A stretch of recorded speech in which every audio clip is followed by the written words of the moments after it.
Well, thank you, everyone. Thank you to that incredible choir and band, and thanks to General Kane and Secretary Hegseth for your powerful words. Thank you, most importantly, for everything that you do for our nation's war fighters and for those who have given their lives to this country. We remember you today, and certainly to our Gold Star families. We're so thrilled and so grateful to have you with us in attendance.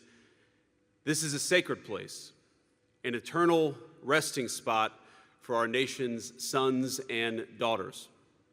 We gather in solemn commemoration of their sacrifice and the sacrifice made by all those who gave up their lives in service to our beloved country. In 1915, President Woodrow Wilson laid the cornerstone of the memorial amphitheater we gather in today. Now, buried within it was a copper box which contained mementos of profound significance to the amphitheater's designers and to our entire country. There were four things: an American flag, a Bible, a copy of our Declaration of Independence, and a copy of the U.S. Constitution. And the objects they chose to dedicate to posterity, those Americans remind us of the values we hold timeless and dear as a nation and as a people. But those values didn't spring from any stonework or time capsule. They were lived out day after day by the people buried in this hallowed cemetery. Each life honored here in Arlington was once full of the ordinary moments and quiet dreams, of early sunrises, of good days and bad days, of celebrations and disappointments. They stood not apart from us, but among us, ordinary men and women who chose to shoulder an impossible burden. And when we consider what they gave to us, it's common, of course, to focus on their deaths, on the courage to give in that moment what very few are willing or able to sacrifice. But the real tragedy of the loss is not in a single moment of suffering, as our Gold Star families know well, but in all the future moments they and their families lost. Every moment between their sacrifice on the battlefield and what would have been a natural death. Because we know they sacrificed not just their physical life, they sacrificed the moments that make that life worthwhile. They sacrificed a child's embrace. They sacrificed walking their daughter down the aisle, of seeing their husband or wife after a big promotion, of sharing a meal with the family at Thanksgiving. For my fellow Americans, especially those watching on television, consider the sum of all the moments that make a good life.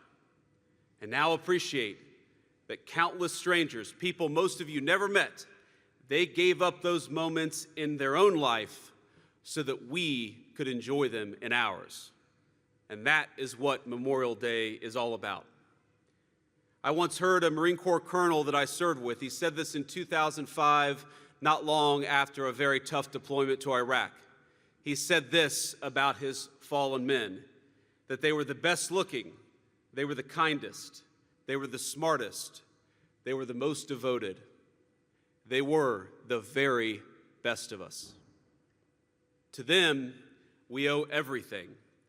And today, in the peace they bequeathed us, we honor them. As the Book of Wisdom tells us, but the righteous one, though he die early, shall be at rest. For the age that is honorable comes not with the passing of time, nor can it be measured in terms of years. They laid down their lives for Americans they would never meet, for generations yet unborn, for a nation that would not exist absent their incredible courage. Now, we know their families in particular have given so much.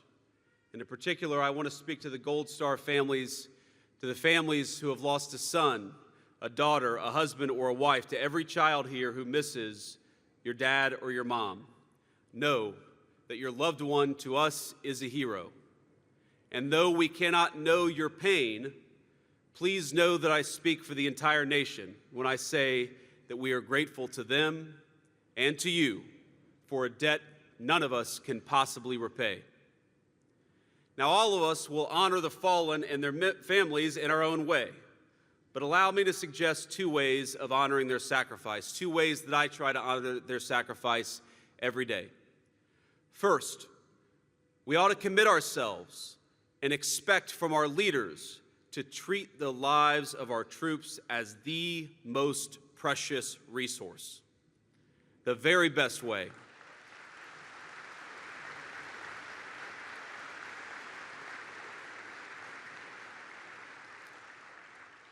The very best way to honor the fallen is to only ask the next generation to make the ultimate sacrifice when they absolutely must. We must be cautious in sending our people to war. The second way that I try to honor the fallen is to commit ourselves to being worthy of their sacrifice. If you're a husband, be the best husband you can be. If you're a mom, be the best mom that you can be. If you're a citizen, be the very best citizen that you can be. Because together, let us build a better country, a more perfect union, and strive to be the kind of nation worthy of the sacrifice of the people that we honor today. On this Memorial Day, let us remember that we have been given a great gift, often by people none of us ever met.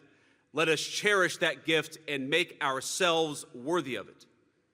May God bless those who gave that gift, and may He bless the country they sacrificed for. Thank you.